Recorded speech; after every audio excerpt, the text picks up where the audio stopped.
በስመ አብ ወወልድ ወመንፈስ ቅዱስ አሐዱ አምላክ አሜን። በክርስቶስ ክርስቲያን፣ በወልድ ውሉድ፣ በመንፈስ ቅዱስ መንፈሳውያን የተባላችሁ የእግዚአብሔር ቤተሰቦች፣ የቅድስት ድንግል ማርያም የአስራት ያደራ የጥበቃ ልጆች፣ በወደደን ባፈቀረን በክርስቶስ ፍጹም ሰላምታ ሰላም እላችኋለሁ። የአምላካችን የእግዚአብሔር ስሙ የተመሰገነ ይሆንልን። የእናቱ የእናታችን የቅድስት ድንግል ማርያም ለስሙ አጠራር ክብሩና ምስጋና ይግባት። የቅዱሳን መላእክት፣ ጻድቃን፣ ሰማዕታት እንደየተሰጣቸው ጸጋና ክብር ስማቸው የተመሰገነና የከበረ ይሆንልን። አሜን። በሀገር ውስጥም በሀገር ውጭም ያላችሁ የማኅደር ሚዲያ ተከታታዮች የእግዚአብሔር ሰላምና ክብር ከሁላችሁ ጋር ይሁን። እነሆ በዚህ ቻናል ሁልጊዜ በየዕለቱ መርሃ ግብር ስለምንለቅ ገድል፣ ጸሎት፣ ድርሳንና ስንክሳር የምናቀርብበት ሲሆን ይህንን ገድል፣ ጸሎት፣ ድርሳን በእምነት ብትሰሙ ከዲያብሎስ እስራት የምትፈቱበት ከተለያዩ ርኩሳት መናፍስት የምትጠበቁበት ስለሆነ እስከ መጨረሻው ታደምጡ ዘንድ በቅዱሳን ስም እንጠይቃችኋለን። ለአገልግሎቱም ለመደገፍ ሁልጊዜ ላይክ፣ ሰብስክራይብ እንዲሁም ሐሳብ አስተያየታችሁን በኮሜንት በማስፈር መንፈሳዊ ኃላፊነታችሁን እንድትወጡ እንጠይቃለን። እንኳን ለጻድቁ አባታችን አቡነ እስትንፋሰ ክርስቶስ ወርሃዊ የመታሰቢያ በዓላቸው በሰላም አደረሳችሁ። እንዲሁም በዚች ዕለት ታስበው ለሚውሉ ቅዱሳን ዓመታዊና ወርሃዊ የመታሰቢያ በዓላቸው በሰላም አደረሳቸው። ከዚህ በመቀጠል የጻድቁ አባታችን የአቡነ እስትንፋሰ ክርስቶስ ገድላቸውን እናሰማለን። ከዚህ በኋላ አባታችን አቡነ እስትንፋሰ ክርስቶስ ወደ ትግራይ ሀገር ከ9 ቅዱሳን በረከት ይቀበል ዘንድ ሄደ። ደብረ ዳሞ ደርሶ በትምህርተ መስቀል አማትቦ ያለ ገመድ ከደብረ ዳሞ ተራራ ላይ ወጣ። በተራራው ላይም 40 መዓልትና 40 ሌሊት በትጋት በመጾም ሳይቀመጥ ቆመ፣ እየጸለየ ሰነበተ። ከዚህ በኋላ አቡነ አረጋዊ አቡነ እስትንፋሰ ክርስቶስን ተገናኘው። ከዚያ እርስ በርሳቸው ሰላምታ ተሰጣጥተው የእግዚአብሔርን ገናናነትና ተጋድሎ ያላቸው የመነኮሳት ተአምራትና ሃይማኖትን ተጨዋወቱ። ሁለቱም አቡነ ዘበሰማያት ከጸለዩ በኋላ አቡነ አረጋዊ ተሰውሮ ወዳለበት ቦታ ተመልሶ ሄደ። አባታችን አቡነ እስትንፋሰ ክርስቶስ ወደ ደብረ አክሱም ሄዶ ጽዮንን ተሳለማት። ጽዮንም የልጄ ክርስቶስ እስትንፋሱ የሆንክ የከበርክ መናኝ ሆይ እንደምን አለ አለችው። አባታችን እስትንፋሰ ክርስቶስም የእግዚአብሔር የሕጉ ማደሪያ የሆንሽ ጽዮን ሆይ ሊቀ ነቢያት ሙሴ በደብረ ሲና 40 መዓልት 40 ሌሊት በጾመ ጊዜ ከእግዚአብሔር ዘንድ ለእኛ የወረድሽልን እኛን ለማዳን ለሙሴ የተሰጠሽ ለአንቺ ሰላምታ ይገባሻል። ከዚህ በኋላ ወደ እኛ ወደ ኢትዮጵያ ምድር መጣሽ፣ ሕግና ሥርዓት ካንቺ ይወጣልና ዛሬ ተገለጭልኝ ብሎ ጽዮንን አመሰገናት። በዚያን ጊዜ ተገልጾለት በማየቱ ደስ ተሰኘባት፣ እጅም ነሳት። እሷን አስመስሎ 2 ጽላትን እንደ ወልድ ልደት ምሳሌ 2 አድርጎ ቀረጸ። ከዚህ በኋላ ሄዶ አባ ጰንጠሊዮንን፣ አባ አሌፍን፣ አባ ጽህማን፣ አባ አፍጼን፣ አባ ገሪማን፣ አባ ይምሃታን፣ አባ ጉባን፣ አባ ሊቃኖስን እጅ ነሳቸው። ከ9 ቅዱሳንም ቡራኬ ተቀበለ። የገድላቸውንም መጽሐፍ ከመልካቸው ጋር አነበበ፣ ጽፎም ያዘ። ከዚህ በኋላ ደብረ ቢዘን ሄዶ አቡነ ፊልጶስን አገኘ።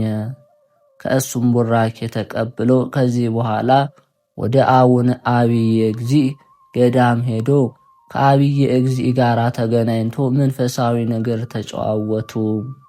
በዚያም ብዙ ቅዱሳንን አግኝቶ የእግዚአብሔርን ምስጢር ከእነርሱ ጋር ተጨዋወቱ።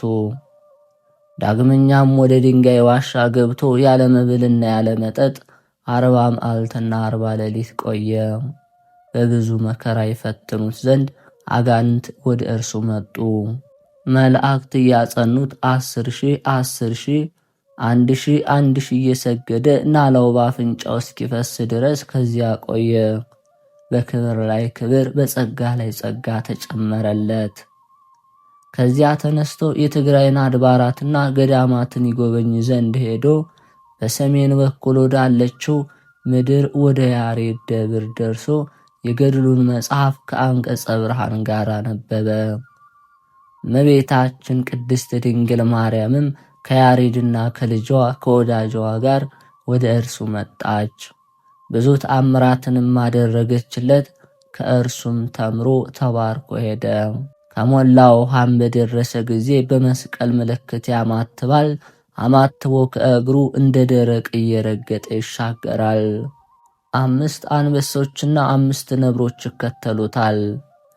እነዚያ አንበሶችና ነብሮች የሚመገቡት ባጡ ጊዜ ድንጋዩን ባርኮ ሥጋ ያደርግላቸዋል። እነሱም ያንን ይመገባሉ። ለሰዎችም ሲርባቸው እንደዚሁ ድንጋዩን ባርኮ ምግብ ያደርግላቸዋል።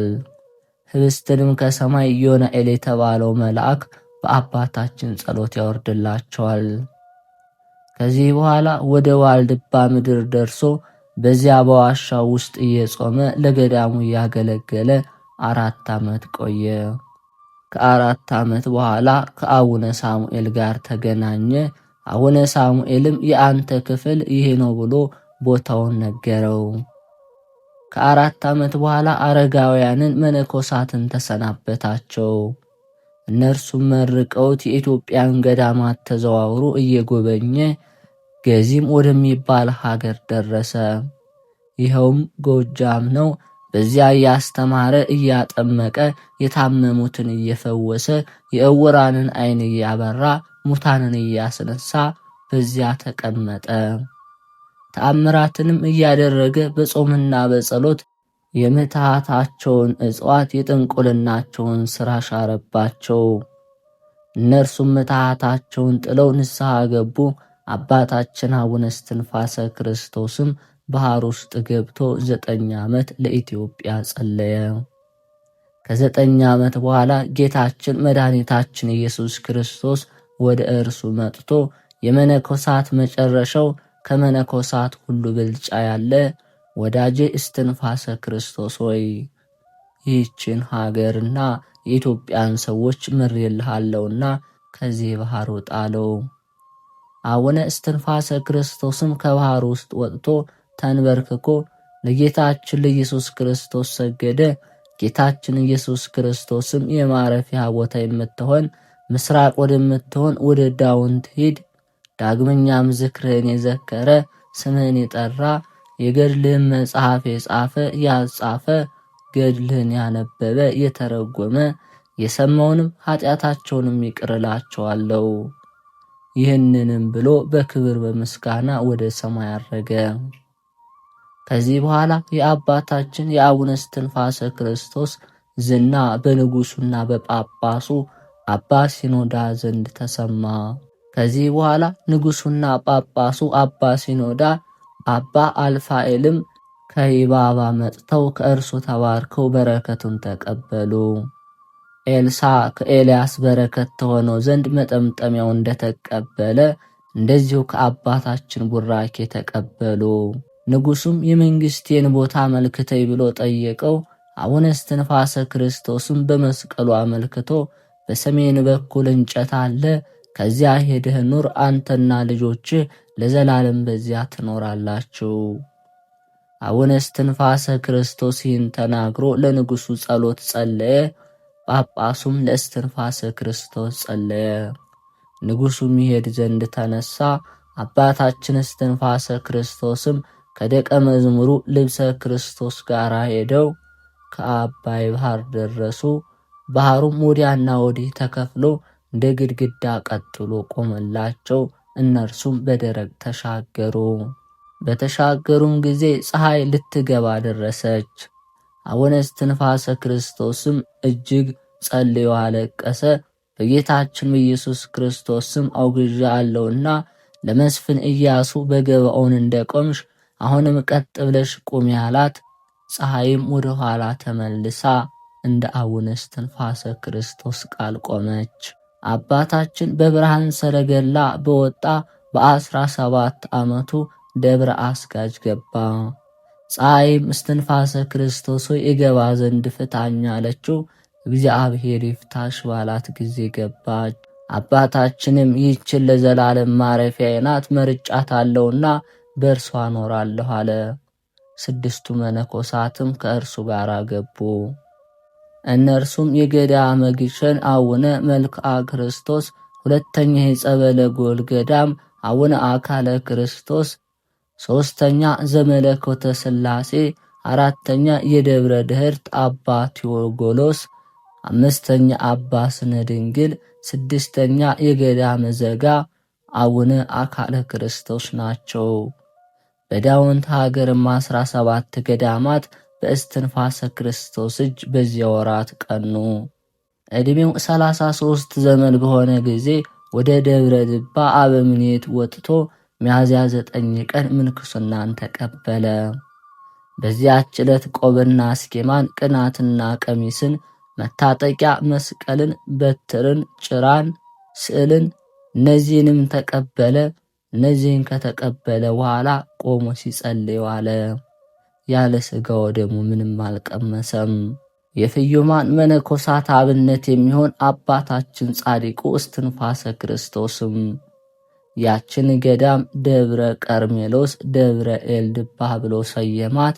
በዚያ ድንጋይ ፈልፍሎ ዋሻ አዘጋጅቶ ሉቃስ የሳላት ከግብፅ የመጣች ከልጇ ከወዳጇ ጋር የተሳለች የእመቤታችን የቅድስት ድንግል ማርያም ስዕል በዚያ አስገብቶ እርሱም ገብቶ የዋሻዋን ደጅ ዘጋ። ያለ ደቀ መዝሙሩ ልብሰ ክርስቶስ ከሌላ ሰው ጋር አይገናኝም። በውስጧም በጾምና በጸሎት በስግደትና ሌሊት በትጋት በትምህርት በረሃብ በጥም በእርቃን በድህነት ስጋን በማድከም ጽሙድ እንደ በሬ ቅኑት እንደ ገበሬ ሆኖ ኖረ። እነዚህም 10ሩ መልካም ምግባራት ይባላሉ። በዚያ ቦታ ብዙ ተአምራትና ድንቅ ድንቅ ሥራን አደረገ።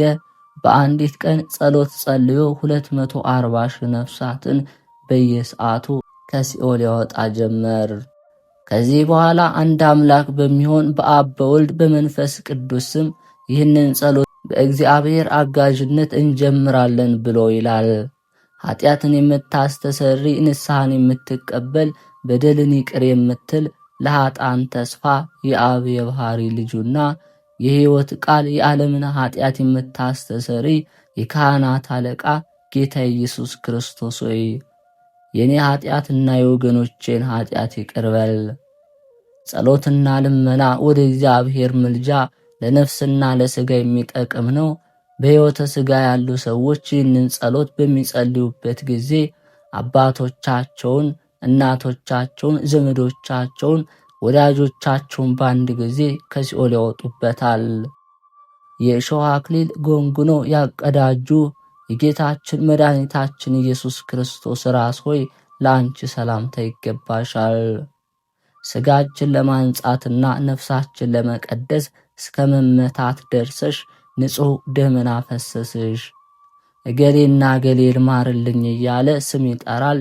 አባታችን ሆይ ይላል። ሰይጣን የተፋው የኃጢአት ምራቅ ከኛ ለማስወገድ ስለኛ አይሁድ ርኩስ ምራቃቸውን የተፉብሽ የዓለም ቤዛ የመድኃኒታችን ኢየሱስ ክርስቶስ የከበርሽ ፊት ሆይ ላንቺ ሰላምታ ይገባሻል። ዛሬም የኔን ኃጢአት አስወግጂ አባታችን ሆይ። አላዋቂ በሆኑ በሰቃልያን አይሁድ እጅ በጥፊ የተመታችው የዓለም ቤዛ የመድኃኒታችን የክርስቶስ ጉንጮች ሆይ ለእናንተ ሰላምታ ይገባችኋል። በእናንተ ምክንያት ፈጽሞ የተዘጋ ገነት ተከፈተ፣ እንዲሁ የልቦናዬ በር ፈጽሞ ይከፈትልኝ። የነፍሳችንና የሥጋችን መድኃኒት ትሰጭን ዘንድ የመረረ ሐሞትና ከርቤን ትጠጭ ዘንድ የወደድሽ የዓለም ቤዛ የመድኃኒታችን ክርስቶስ የከበርሽ አፍ ሆይ ላንቺ ሰላምታ ይገባል። እንደዚሁ ለእኔ የሕይወት መጠጥ አጠጭኝ። ስለኛ በአደባባይ የሞት መስቀልን የተሸከምሽ የዓለም ቤዛ የመድኃኒታችን ክርስቶስ የከበርሽና ከፍ ከፍ ያልሽ ክንድ ሆይ ሰላምታ ላንቺ ይገባሻል። ሁላችን የእጅሽ ፍጥረቶች ነንና የኀጢአቴን ሸክም ተሸከሚልኝ፣ የበደሌንም ሸክም አቅልልኝ። ስለኛ ስለ ፍጥረቶች የመስቀል ግንድ የተላከብሽ የዓለም ቤዛ የመድኃኒታችን የክርስቶስ ልዩ የሆንሽ ጀርባ ሰላምታ ላንቺ ይገባሻል። ዛሬም የኀጢአቴን ግንድ ላኪልን። የተረገሙ አይሁድ በችንካር ይቸነክሩሽ ዘንድ የወደድሽ የመድኃኒታችን የፈጣሪያችን ኢየሱስ ክርስቶስ የከበርሽ ቀኝ እጅ ሆይ ሰላምታ ላንቺ ይገባል። እንደዚሁ በስንፍና የሠራሁትን በደሌን አጥፊልኝ። አስቀድመሽ ስለ በደላችን ከከሃዲያን አይሁድ በችንካር ይቸነክሩሽ ዘንድ የወደድሽ ያለመለወጥ ፍጹም እግዚአብሔር ፍጹም ሰው የሚሆን የመድኃኒታችን የፈጣሪያችን የክርስቶስ የከበርሽ ግራ እጅ ሆይ ሰላምታ ይገባሻል። እንደዚሁ የእኔን በደል ቸንክሪ፣ የሞት ችንካር ከሚሆን ከዲያብሎስ አድኝኝ። ስለ ኀጢአታችን ክፉዎች አይሁድ ይቸነክሩሽ ዘንድ ፈጽመው ያሰሩሽ የፈጣሪያችን የመድኃኒታችን የክርስቶስ የከበርሽ ቀኝ እግር ሆይ ላንቺ ሰላምታ ይገባል። እንደዚሁ ኀጢአቴን አስተስሪልኝ።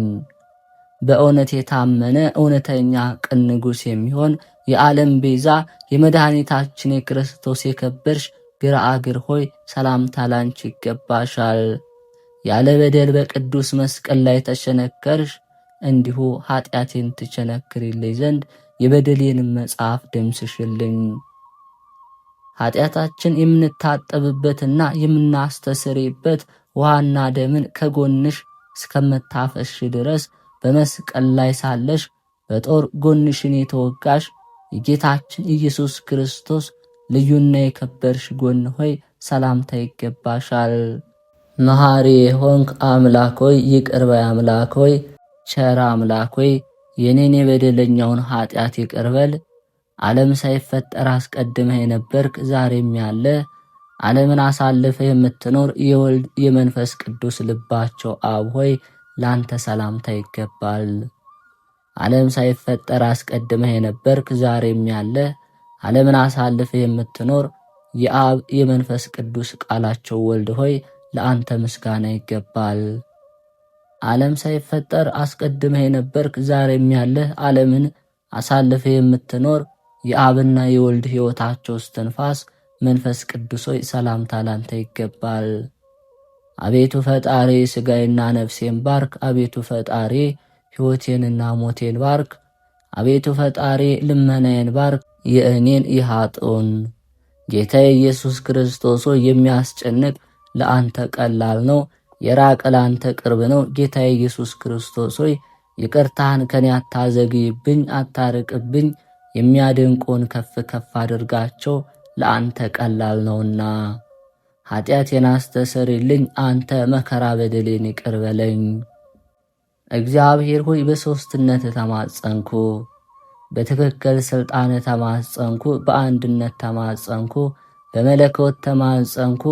አንተን በወለደች በድንግል ማርያም በእናት ተማጸንኩ፣ በቅዱስ መስቀል ተማጸንኩ፣ በምትወደው በወዳጅህ በቅዱስ ዮሐንስ አንተን ባጠመቀ በቅዱስ ዮሐንስ መጥምቅ መልአከ ምክር በሆነ በቅዱስ ሚካኤል ያንተን መወለድ ለድንግል ማርያም የደስታ ብስራትን በነገራት በቅዱስ ገብርኤል እኔ ኃጢአተኛው በወዳጅህ በእስትንፋሰ ክርስቶስ ተማጸንኩ፣ የኔንም የሕዝቡንም ኃጢአት ይቅር በል።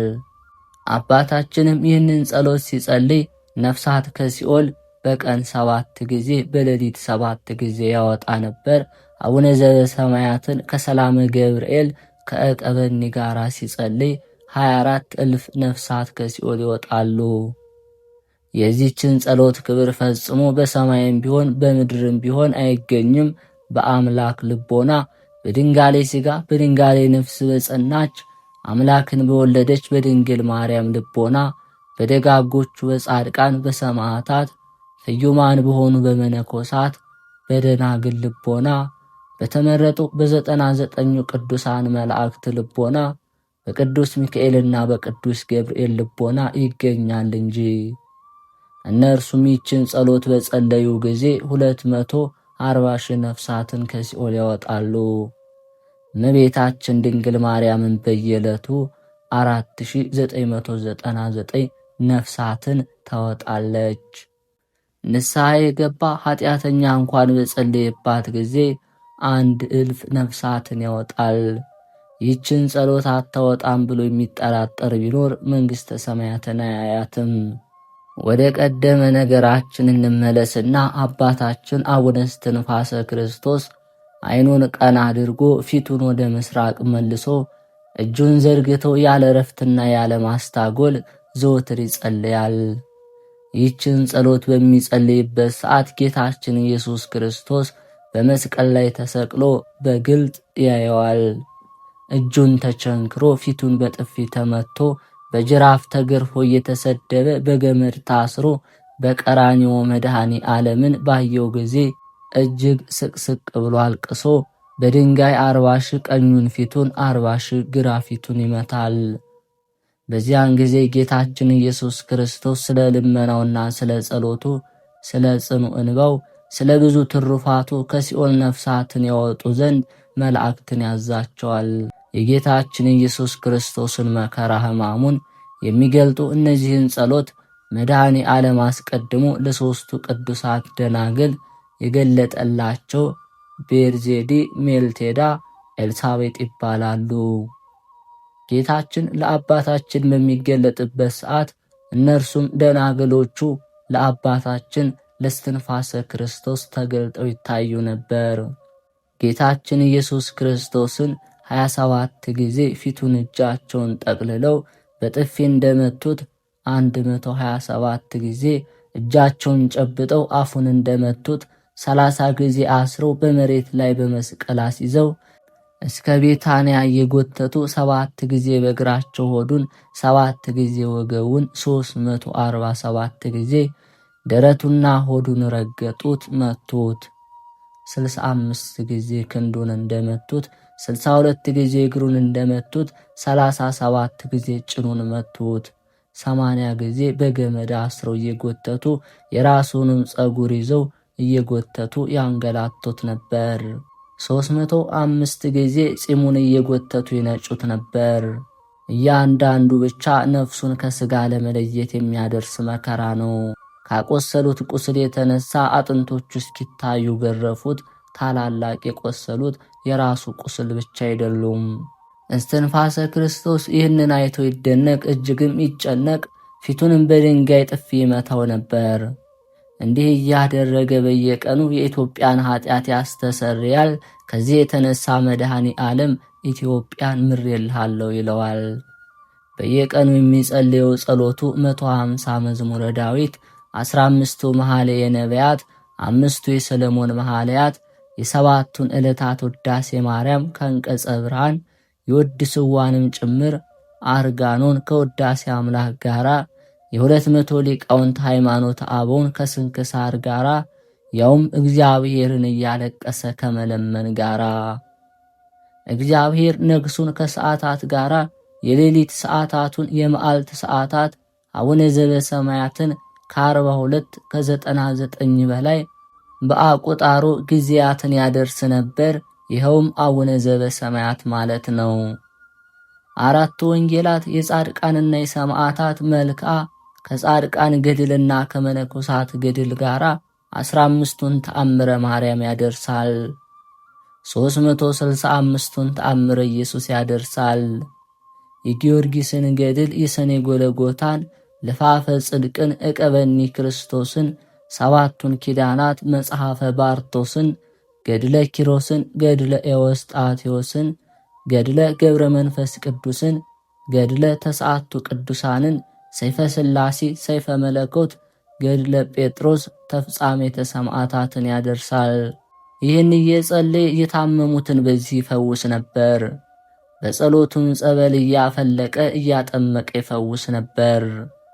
አባታችን አቡነ እስትንፋሰ ክርስቶስ በዚያች ዋሻ ውስጥ ከገባ በኋላ በአንዲት ቀን ይህንን ሁሉ ጸሎት ይጸልይ ነበር። የአባታችን ዝና በየሀገሩ ሁሉ ተሰማ። ብዙ መነኮሳት ወደ እርሱ መጥተው ከእርሱ ቡራኬ ይቀበሉ ነበር። የቅዱሳን ማኅበር ሁሉ ተሰብስበው ደብረ አስጋጅን ከበቧት። ታቦትንና ስዕልን ይዘው መጥተው ወዴት እንደሚያኖሩ ፈለጉ። በዚያ ዋሻ አዘጋጅተው ስዕላቸውን የሚያስቀምጡበትን በዓት አዘጋጅተው ተቀመጡ። በቀርሜሎስ ደብር 7 ዓመት በተድላ በደስታ የአባታችን ዜና ነግሩንና ዜና ገድሉን ዜና ተአምራቱ በዳውንት ሀገርና በሀገሩ ሁሉ ወደ ታችም ወደ ላይም ባለው ሀገር በዋድላና በሮሃ አውራጃ ተሰማ። ሀገሩ ሁሉ ዝናውን ይናገር ጀመር። ስለ እርሱም ከአማራ ሳይንት እስከ ጠሸት እስከ በጌ ምድር ተሰምቶ እርሱም ያለበትን ደጅ ተሳልመው ከደዌያቸው ይፈወሱ ዘንድ ይመጣሉ። መጥተውም ሴቶችና ወንዶች ካህናትና ምእመናን በሙሉ የእግዚአብሔርን ጎዳና ይማራሉ፣ ያስተምራቸውማል። እነዚህም በእጁ ይመነኩሳሉ። አባታችን ክቡር እስትንፋሰ ክርስቶስ በእግዚአብሔር ዘንድ ባለሟልነትን አገኘ፣ እጅግም ከፍ ከፍ አለ። በእመቤታችን በቅድስት ድንግል ማርያም ዘንድ፣ በጻድቃን በሰማዕታት ዘንድ፣ በሰውና በመላእክትም ዘንድ በጾም በጸሎት በሰጊድ እጅግ የተደነቀ ሆነ። የዳውንት ሰዎችም ሴቶችና ወንዶች ተጠምቀው 55 ሰዎች አባ ሙሴ ምንኩስናውን እንደሰጠው እነዚህም በእርሱ እጅ ምንኩስናን ተቀበሉ። እነዚህም አስቀድመው በጥምቀት ከእርሱ የተወለዱ ናቸው። አቡነ ሙሴም ቆብና ሥልጣኑን ሲሰጠው ሁሉ ይገዛልሃል እንዳለው ዘመዶቹም የወንድሞቹም ልጆች በእርሱ ላይ ስላለው ታላቅ ግርማ እጅግ ተደሰቱ። ጸሎቱንና ስግደቱን አስቀድመን ተናግረናል። ጾሙ ግን በ7 ቀን ፀሐይ ሲመሽ ጥቂት ሰአልነከ የተጸለየበትን ይቀምሳል። 40 ቀን 40 ሌሊት የጌታችን ስብከቱን ጾም እህል ሳይቀምስ ይጾማል። እግሮቹ እስኪያብጡ ድረስ ፈጽሞ በመሬት ላይ አይቀመጥም። ለሽፋሽፍቶቹም እረፍትን አይሰጣቸውም። የጌታችንም አብይ ጾምን 40 ሌሊትና 40 ቀን እህልን ሳይቀምስ ይጾማል። በአፉ ከጸሎት ዝም አይልም። በጾም ወራት ከሰው ጋር አይገናኝም። ዋሻውንም ዘግቶ ይጾማል፣ ይጸልያል። እንደ መንኮራኩር ይሰግዳል። የሐዋርያትንም ጾም እንዲሁ ይጾማል። ርኅወ ሰማይ በሚሆንበት በልደትና በጥምቀት በትስብእቱ በጌታ ጽንሰት በትንሣኤ በዕርገት ሥጋውና ደሙን ይቀበላል። በእመቤታችን ቅድስት ድንግል ማርያም ጾም በጾመ ፍልሰታ ቀንም ምንም ሳይቀምስ 15 ቀን ይጾማል። እስከ 21 ድረስ የእመቤታችን በዓል እንደ ልጇ ትንሣኤ ያከብራል። እመቤታችን በስደቷ ዘመን በደብረ ቁስቋም የጾመችውን የስደቷን ጾም 40 ቀንና 40 ሌሊት አባታችን እስትንፋሰ ክርስቶስ ምንም ሳይተኛ ይጾም ነበር። ጾሙም ዓመት እስከ ዓመት ነበር። ዘወትር ይጾማል፣ ያለ ማታ በጠዋት አይቀምስም። በ4 ቀን ጥቂት ይቀምሳል እንጂ በየዕለቱ ምንም አይቀምስም። ከዚህ በኋላ ሕግና ቀኖናን ሥርዓትን ከአበው ሥርዓት አውጥቶ ሠራ፣ ደነገገ። የሠራውም ሥርዓት አባታችን አቡነ እስትንፋሰ ክርስቶስ በዚህ ደብር ቅዱስ መንጫጫት፣ መጮህ፣ መሳቅ፣ ዋዛ ፈዛዛ፣ ማውራት አይኑር። ይህንን ያደረገ ሰው ቢኖር ጮሆ የተጣራ ቢኖር በቀኖና 8 ቀን ይጹም፣ በየቀኑ 200 ይስገድ ይላል። ከደብሩ ከማኅበሩ ሳለ ወደ ውጭ መንደር ሄዶ የበላ ሰው ቢኖር እስከ 10 ቀን በደረቅ እንጀራና በውሃ ይጹም፣ በየዕለቱ 200 ይስገድ ይላል። ወንዶች ገዳም ሴቶች ገብተው አይቀመጡ። የገባች ብትኖር 40 ቀን ትጹም። ከዚያ የተቀመጠች ብትኖር 2 ዓመት ትጹም። በቀን 7 ጊዜ በሌሊት 7 ጊዜ ደወልን ይደውሉ አለ። ይህ እየተደወለ ተሰብስበው እግዚአብሔርን በአንድነት ቅዱስ ቅዱስ ቅዱስ እያሉ ያመሰግናሉ፣ ጊዜያትንም ያደርሳሉ። አቡነ እስትንፋሰ ክርስቶስ በ24ቱ ሰዓት ስዕላትን ያጥን ነበር። እመቤታችን ነጭ ዕጣን እያመጣች ትሰጠው ነበር። ከ24ቱ ካህናተ ሰማይ ጋር የጸባዖትን ዙፋን በየጊዜው ያጥን ነበር። የ24ቱ ካህናተ ሰማይ ስማቸው ይህ ነው፦ አኪያል፣ ቀርትያል፣ ደርትያል፣ ኤልያል፣ ዘርትያል፣ ቱትያል፣ ዮልያል፣ ከርትያል፣ ለብልትያል፣ ሚታአል፣ ራዋል፣ ሳውር፣ አናዋል፣ ፈላልአል፣ አክርትያል፣ አፍልኤል፣ አውንዋል፣ ናናንኤል፣ ዋቲር፣ ናናኬስ፣ ቲታር፣ አርናስ፣ ዝርኬ፣ እብጦ። ትርጉሙን ከእነዚህ ጋር አባታችን 25ኛ ሆኖ ያጥናል። ዳግመኛም ሥርዓትን ሠራ። ሁለተኛው ሥርዓት አባታችን ቤተ ክርስቲያን ለመሄድ ሌሊት ያልነቃ ሰው ቢኖር የታወቀ ደዌ ሳያገኘው በስንፍና የቀረ ቢኖር 1000 ስግደትን ይስገድ። በዚያች ዕለት ወጥ ጠላ አይቅመስ፣ ያለ ደረቅ እንጀራና ያለ ውሃ በስተቀር አይቅመስ። በቀንም በጸሎት ሰዓት ደወል ሲደወል ለጸሎት ወደ ቤተ ክርስቲያን ያልመጣ ቀኖናው እንደዚህ ይሆን። ጠብ፣ ክርክር፣ ጭቅጭቅ የሚፈጥር ቢኖር ወንድሞች እራት ምሳ ከተመገቡ በኋላ ይመገብ፣ 10 ቀን ይጹም። ቀኖናውን ሳይጨርስ ሥጋውና ደሙን አይቀበል። ከማኅበርተኞቹ የተሳደበ በወንድሙ ላይ ክፉ ስምን ያወጣ በቤተ ክርስቲያን ሆኖ ሰውን ያማ ትልቅ ኃጢአት ይሆንበታል። አባታችንም መልሶ በዚህ ኃጢአት ምክንያት በእሳት ሲሰቃዩ እግዚአብሔር አሳይቶኛል አለ። ስለዚህም 40 ዕለት ይጹም፣ 500 ስግደት ይስገድ። ጾሙም በደረቅ እንጀራ በውሃ ይሁን። ሥጋውን ደሙን አይቀበል። ቀኖናውን ምንም አታሻሽሉለት። የክርስቶስ በጎች የተባሉ መናንያን ምእመናን በወሬና በጠብ ለያይቶ በታትኗቸዋልና። ከመናንያኑ መካከል አንዱ ያረፈ ቢኖር በየሰዓቱ በጸሎትና በዕጣን ጊዜ ይፍቱት። 40 ቀን ቅዱሳን አበው ካህናት፣ ዲያቆናት፣ መናንያን ወደ ቤተ ክርስቲያን ገብተው ዕጣንን ይካፈላሉ። ተካፍለውም እልፍ እልፍ ይሰግዳሉ። ለዚያ ለሞተ ሰው የተሰጣቸውን እንባቸውን በዕጣኑ ላይ ያነባሉ። ሌሊቱን ሁሉ ጸሎተ ሙታንን እየጸለዩ በተጊሃ ሌሊት ያድራሉ። እንዲህ የተደረገለት እንደሆነ እንደ 40 ቀን ሕፃን ይሆናል የሚል እኔ አግኝቻለሁ አለ። ዳግመኛም አባታችን ለሞተ ሰው እንደዚህ የሚጸልዩ ሰዎች በእግዚአብሔር ዘንድ ትልቅ ዋጋ ያገኛሉ አላቸው። ከማኅበሩ ሰዎች የገዳሙ አስተዳዳሪ ሳያውቅ በቤቱ መርፌ ሳይቀር ቅርስን ያስቀመጠ ቀኖናው 50 ቀን በደረቅ እንጀራና በውሃ ይሁን። ያንንም ንብረት ለማኅበሩ ይተው። ስግደቱም ያለማስታጎል 200 ይሆናል። አባታችንም ስለዚህ ነገር 99ኙን የሚዋደዱ የነገደ መላእክትን ማኅበር እግዚአብሔር አሳየኝ አለ። ዳግመኛም በምድር ክፉ የሆኑ 5 ማኅበር አየሁ። እነዚያም ክፉዎች ማኅበር የተባሉት እነዚህ ናቸው። አንዱ ማኅበር የጅቦች፣ ሁለተኛው ማኅበር የውሾች፣ ሦስተኛው ማኅበር የተኩላዎች፣ አራተኛው ማኅበር የቀበሮች፣ 5ኛው ማኅበር የፍየሎች ክፉዎች ማኅበር የተባሉት ናቸው። ዳግመኛም 5 ደጋጎች ማኅበርን አሳየኝ። አንዱ ማኅበር የበጎች፣ ሁለተኛው ማኅበር የርግቦች፣ ሦስተኛው ማኅበር ዋኖሶች፣ አራተኛው ማኅበር ንቦች፣ 5ኛው ማኅበር ጥንቸሎች። ደጋጎች የተባሉት እነዚህ ናቸው። እነዚህ የዋሃን እንደሆኑ እናንተም የዋሃን ሆኑ። ደቀ መዝሙሩም ተርጉምልኝ ብሎ ጠየቀው። አቡነ እስትንፋሰ ክርስቶስም ተርጉሙ አስረዳው። ልጆቹ በበዙ ጊዜ ቁጥራቸው 700 በሆነ ጊዜ በየወገናቸው መጋቢ ሾመላቸው። ከዚህ በኋላ ዳቤን እንጀራን ለመጋገር ተግባር ቤት አዘጋጁ።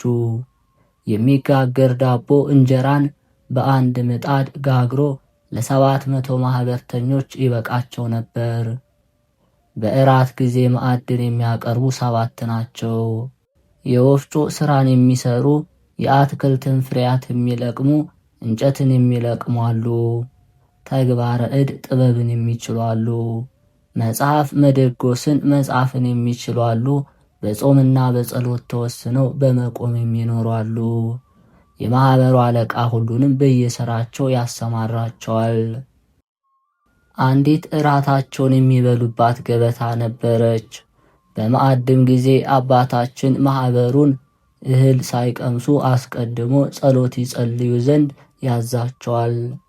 ሁሉም በአንድነት ይጸልያሉ። ቀጥሎ አንተን እንለምንሃለን ብለው ሰአልነከን ይጀምራሉ። ከዚህ በኋላ በስመ አብ ወወልድ ወመንፈስ ቅዱስ አህዱ አምላክ ብሎ ሰአልነከን ይጸልያል። መሐሪ አምላካችን አንተን እንለምንሃለን፣ ፈጣሪ ሆይ አንተን እንለምንሃለን፣ ሁሉን ቻይ ሆንክ አምላክ ሆይ አንተን እንለምንሃለን። አቤቱ ሁሉን የፈጠርክ አንተን እንለምንሃለን፣ እናመሰግንሃለን። በሃይማኖት ሆነው የለመንሁን ፈጽመ የማትነሳ ቀኝ እጅህ የተባለ ልጅ የሕይወት ምንጭና የተድላ ደስታ ምንጭ ሆነ። ቀኝ እጅህ የተባለ ልጅ የህብስትና የጽዋ ምንጭ ነው።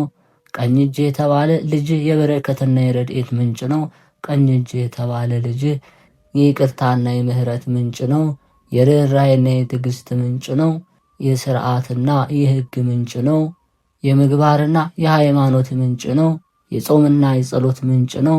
ቀኝ እጅህ የተባለ ልጅህ ንስሐና የይቅርታ ምንጭ ነው።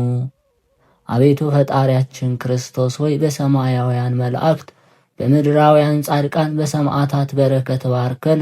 አቤቱ ፈጣሪያችን ክርስቶስ ሆይ ትጉሃን በሚሆኑ በመላእክት በረከት ባርከን። አቤቱ ፈጣሪያችን ክርስቶስ ሆይ የብርሃን መንበርን በሚሸከሙ በአርባዕቱ እንስሳ በረከት ባርከን። አቤቱ ክርስቶስ ሆይ በተመረጡ በ24ቱ ካህናተ ሰማይ በሚካኤልና በገብርኤል በኪሩቤልና በሱራፌል በሩፋኤልና በኦራኤል በሳቁኤልና በፋኑኤል በራሙኤልና በሱሪያል በአፍኒንና በሳዳክኤል በረከት አቤቱ ባርከን። አቤቱ ክርስቶስ ሆይ ቅዱሳን በሚሆኑ በ15ቱ ነቢያት በረከት በ12ቱ ሐዋርያት በረከት ተላላኪያን በሚሆኑ በ72ቱ አርድእት በረከት አሰረ ትምህርትን በሚከተሉ በ500 ቢጽ በረከት አሸናፊዎች በሚሆኑ በሰማዕታት በረከት ቡሩካን በሚሆኑ በጻድቃን በረከት ባርከን። አቤቱ ክርስቶስ ሆይ በደናግል በረከት ፍዩማን በሚሆኑ በመነኮሳት በረከት በተመረጡ 180 ሺህ በሚሆኑ ሕፃናት በረከት በቀን ሃይማኖታቸው በቀና በ318ቱ ሊቃውንት በረከት ቡሩካን በሚሆኑ በጳጳሳት በኤጲስቆጶሳት በረከት ልዑካን በሚሆኑ በካህናትና በዲያቆናት በረከት ባርከን።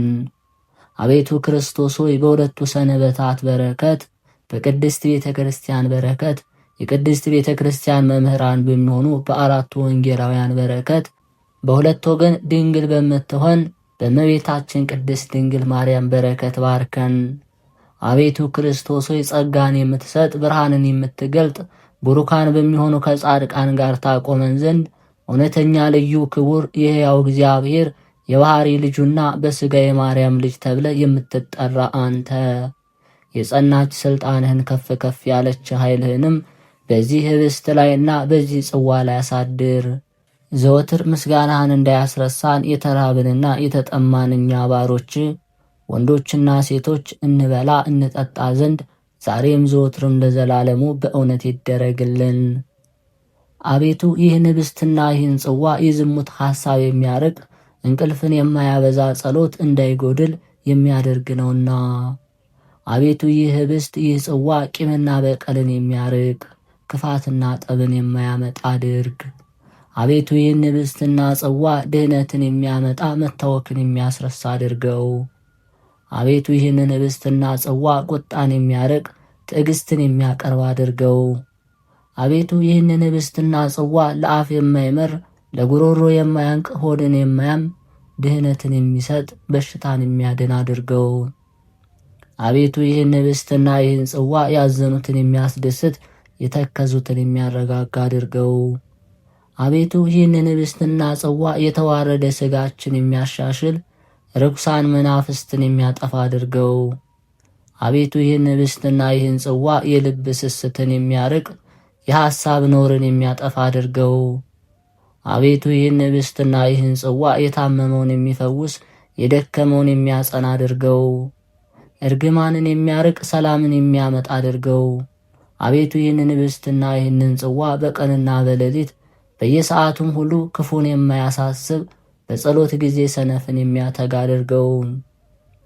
አቤቱ ይህን ህብስትና ይህን ጽዋ የጥበብ ምንጭና የእውቀት እጅግም የምስጋና ምንጭ የፍቅርና የሰላም ምንጭ አድርገው።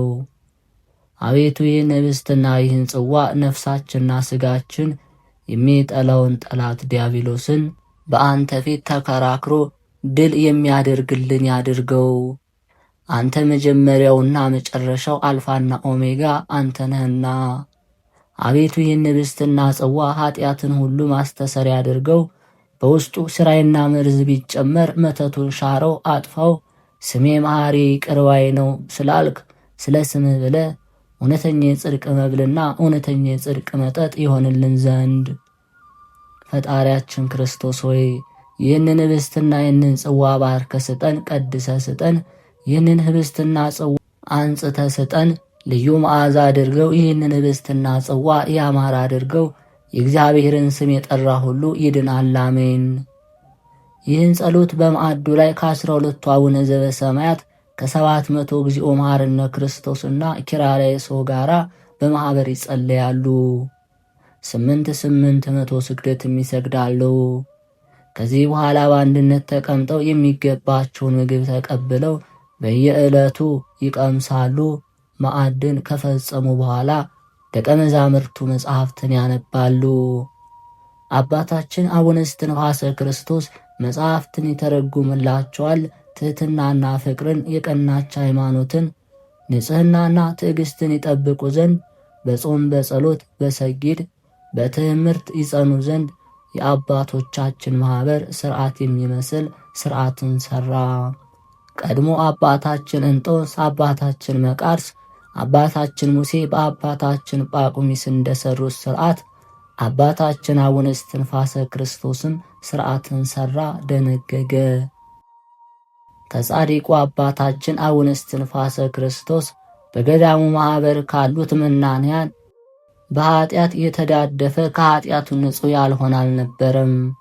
ደቀ መዛሙርት የሆኑ መናንያን ሁሉ በተጋድሎ ፍዩማን ሆኑ። ጸሎታቸው በረከታቸው ይጠብቀን። ከዚህ በኋላ በ7ኛው ዓመት ሱስንዮስ አረፈ። ወደ እሱም ሄደው የኢትዮጵያ አባቶች መነኮሳትና ሕዝብ ሁሉ አልቅሰው በታላቅ ክብር በንግሥታት መቃብር በነገሰ በ24 ዓመቱ ቀበሩት። ከዚህ በኋላ የዮሐንስ አባት ንጉሥ ፋሲል ነገሰ። ፋሲልም 35 ዓመት ሲሆነው ልጁ ዮሐንስንም ወደ አባታችን ወደ አቡነ እስትንፋሰ ክርስቶስና ወደ አቡነ ዘማርያም ሃይማኖትንና ምግባርን ያስተምሩት ዘንድ አምጥቶ ሰጣቸው። ከአቡነ እስትንፋሰ ክርስቶስ ጋር አቡነ ዘማርያም ይህንን ጻድቅ ዮሐንስን አስተማሩት። ከመልካም ምግባር ጋር እሱንና ወንድሞቹን የቀና ሃይማኖትንም ማስተማሩ። ጻድቅ ንጉሥ ዮሐንስ ተምሮ በጨረሰ ጊዜ ንጉሥ ፋሲልያስ አርፎ ከዚያ ዮሐንስ ነገሰ። የኢትዮጵያ ሀገር 15 ዓመት በቀናች ሃይማኖት ኖረች። ይህም ዮሐንስ የተባለ ንጉሥ ለአቡነ እስትንፋሰ ክርስቶስ የኢትዮጵያን ሰዎችና ሀገር ሁሉንም በዚች ላንተ ቦታ ይገዛ ዘንድ ይስገድ፣ መጥቶ ደጅ ጥና ብሎ ቃል ኪዳን ገባለት። ስለዚህም ደብረ አስጋጅ ተባለች። ጻድቁ ቅዱስ ዮሐንስ በአባታችን እጅ ዘወትር ሥጋ ወደሙን ይቀበል ነበር። ንጉሡም አባታችን የክርስቶስ ሥጋና ደሙን አቀብለኝ አለው። እሺ ብሎም ወደ በዓቱ ቅዳሴ ይቀድስ ዘንድ ገባ። ገብቶ ወደ እግዚአብሔር በጸለየ ጊዜ ዮናኤል በሚባል መልአክ ከእግዚአብሔር ታዞ የቅዳሴ ልብስንና ለመሥዋዕት የሚሆኑ ህብስትን ከነጻሉ ወይኑን ከነጽዋው ይዞ መጣ። ለቤተ ክርስቲያን አገልግሎት የሚሆነውን ሁሉ ይዞ መጣ። አባታችን እስትንፋሰ ክርስቶስ ቅዳሴ ገብቶ በሚቀድስበት ሰዓት መንፈስ ቅዱስ በገሃድ እየታየ ከሰማይ ወረደ። አባታችን እስትንፋሰ ክርስቶስም ለንጉሡና ለመኳንንቱ ሥጋ ወደሙን አቀበላቸው። ጌታችን ኢየሱስ ክርስቶስም ወደ እስትንፋሰ ክርስቶስ መጥቶ በእጁ የቆረቡ ሁሉ የአስራት ልጆች የሆኑ ዘንድ በደብሩ በገዳሙ ሥጋ ወደሙን የተቀበሉም ሁሉ ልጆቹ የሆኑ ዘንድ የምሕረት ቃል ኪዳን ሰጠው። ይህንንም ቃል ኪዳን ያለ አባታችን በስተቀር ያወቀ የለም። ንጉሡም ወጥቶ መኳንንቱን መሳፍንቱንም ነዳያንንም ምስኪናንንም በደብሩና በግዛት ውስጥ ያሉትን ጠርቷቸው ሰብስቧቸው በእመቤታችን ቅድስት ድንግል ማርያም በዓል ጥር 21 ቀን ታላቅ በዓል አደረገ። የተራቡትን በማብላት የተጠሙትን በማጠጣት ስለ እመቤታችንና ስለ በዓሏ ክብር፣ ስለ ቅድስናዋ፣ ስለ ሥጋ ወደሙ ክብር ከዚያው አደረ። በማግስቱም ንጉሡ አባታችን እስትንፋሰ ክርስቶስን ቃል ግባልኝ በሞቴም በሕይወቴም ያንተን በረከት እንዳይለየ ብሎ በጸሎቱም ጊዜ እንዲያስበው ከአባታችን ቃል ኪዳን ተግባቡ። ንጉሡ ዮሐንስም ራሱን ዝቅ አድርጎ አባቴ እስትንፋሰ ክርስቶስ ወይ ባርከኝና በረከትን ሰጠ ሸኘኝ አለው። እስትንፋሰ ክርስቶስም ብሩክ በሆነች እጁ ራሱን ይዞ ባረከው፣ በረከትንም አሳደረበት። የነቢያት፣ የሐዋርያት፣ የዳዊት፣ የሰለሞን፣ የጻድቃን፣ የሰማዕታት፣ የእመቤታችን የቅድስት ድንግል ማርያም የአብ የወልድ የመንፈስ ቅዱስ በረከት በአንተ ላይ ይደር። ከምድር ነገሥታት ሁሉ የተደነቀ ሁን። ስምህ በመንግሥተ ሰማያት በነቢዩ ኤልያስ እጅ በወርቅ ቀለም የተጻፈ ይሁን። የምትጠብቃቸው መንጋ እስከ ዓለም ፍጻሜ ዘመን እንዲገዙ ያደርግልህ አለው። ከዚህ በኋላ አቡነ ዘበሰማያትን እስከ መጨረሻ ከጸለዩ በኋላ ንጉሡ ተሰናብቶ ሄደና በሰላም በቀናች ሃይማኖት ጸንቶ 15 ዓመት ነገሰ። ከዚህ በኋላ በሰላም አረፈ። አድያም ሰገድ የተባለ ልጁ ኢያሱም 24 ዓመት ነገሰ። ንጉሥ ሱስንዮስ ከመሞቱ አስቀድሞ በዚህ በንጉሥ ሱስንዮስ ዘመን ወደ ተደረገውና ወደ ቀደመው ነገር እንመለስና በዚያ ዘመን ስሙ ማርቆስ የሚባል አንድ ጳጳስ ነበር። መልካም ሥራን የሚጠላ ሰይጣን የኢትዮጵያን መነኮሳት በአቡነ እስትንፋሰ ክርስቶስ ጸሎትና በአባ አካለ ክርስቶስ ጸሎታቸውና ትምህርታቸውን የኢትዮጵያን ሀገር እንደወረሱ አይቶ የተረገመ ጠላት በእነሱ ላይ ቀንቶ በጠላትነት ተነስቶ ስሙ መሃልም የሚባል የክፋትና የተንኮለኛ ወሬኛ ሰው ላይ አደረ። ይህ ሰው ኃጢአተኛ፣ ወራዳ፣ ሐሰተኛ ማለት ነው። መሃልም የተባለ ሰው ሐሰተኛና እንደተወገዙ እንደ አርዮስና እንደ መቅዶኒዎስ የተወገዘ መናፍቅ ነው። መናፍቃንም በዚያ ዘመን ተነስተው ከዚያ መናፍቅ ጋር ክህደት ትምህርታቸውን እሾክ የሆነ አሜኬላቸውንም በምእመናን ልቦና ዘሩ። ቅዱሳንን የሚያሳፍሩ ዘንድ በኢትዮጵያ የደረቀውን እንጨት ተከሉ። የማይገባውን ትምህርት አምጥተው 2 ልደት የነበረውን የጌታን ልደት 3 ብለው በሐሰት የማይገባውን ታላቅ ስድብ ይናገሩ ጀመር። ይህንንም ክህደት ለኢትዮጵያ ሰዎች አስተማሩ። ሰዎችም አልተቀበሏቸውም። ከመናፍቃንም መካከል አንድ ሐሰተኛ ክህደትን አስተምሮ በክፉ አሟሟት ሞተ። ምድርም ከተቀበረ በኋላ 3 ጊዜ ተፋችው። ሥጋውንም ውሾች አልበላሉ። ሥጋውም ተላ ከረፋ፣ ለሰው እስኪያስቸግርም ድረስ ጠንብቶ ኖረ። ነፍሱም የጨለማ ገዥ አጋንንት እየቀጠቀጧት ወደ ዘለዓለም እሳት ሄደች። ወደ ባሕረ እሳትም ወረወሯት። በብዙ ሲቃይ ከባሕረ እሳትም ውስጥ ወጥታ ከጌታችን ፊት ደርሳ እየተንቀጠቀጠች ቆመች። ጌታችንም ይህችን የሰደበችኝን ነፍስ ወደ ዙፋን ያታቅርቧት፣ እርጉም ዲያብሎስ ወዳለበት የጥልቅ ሐዘን ወደሚሆንበት መናፍቃን ወዳሉበት የኩነኔ ቦታ መውጫ ወደሌለበት ወደ ዘለዓለም ሲቃይ ውሰዷት አለ። እነሱም እየቀጠቀጡ ወስደው ትል ወደማያንቀላፋ እሳት ወደማይጠፋ እሳት ወረወሯትና በድቅድቅ ጨለማ ውስጥ አኖሯት። ያም ለዘላለም መውጫ የሌለበት ቦታ ነው። ዳግመኛም አንድ አመፀኛ መናፍቅ እንደ አባቶቹ ሳይሆን ሞኝ ወደሆነው ወደ አጼ ሱስንዮስ ሄዶ ፍጹም ስድብንና ክህደትን አዲስ ሃይማኖት እናምጣለውና ከነቢያትና ከሐዋርያት ከጻድቃን ከደናግል ከመነኮሳት ዘንድ ያልተገኘውን ትምህርት አምጥቶ 3 ልደት ብሎ አስተማረው። አስቀድሞ ጌታችን ሩቅ ብእሲ የዮሴፍ ልጅ ብለው ታላቅ ስድብን ሰደውኝ እንዳለ ይህም የዋህ ንጉሥ በዚህ ክህደቱ ጸና። ያም መናፍቅ ለኢትዮጵያ ሕዝብ ይህችን ሃይማኖት እናስተምር ዘንድ አዋጅ ነግረ ሰብስባቸው እኔም ሃይማኖትን አስተምራችኋለሁ አለ። እንዳለውም አልቀረም። ሕዝቡም ተሰብስቦ ሲያስተምር ትምህርቱ በከተማና በሀገሩ ተሰማ። በዚያ ዘመን ሰይጣን ካነሳው አውሎ ነፋስ የተነሳ በኢትዮጵያ ሁሉ ታላቅ መታወክ ሆነ። ሃይማኖቱ የቀና ስራው መልካም የሆነ ስሙ ማርቆስ የሚባል ጳጳስ በዚያ ዘመን በጾምና በጸሎት በመታመን ያም አባት በሰይጣን ላይ እንደ አንበሳ ነበር። ገዥ ከሚሆን ከንጉሥ ጋር በሃይማኖት የተነሳ ታላቅ ጸብ ሆነ።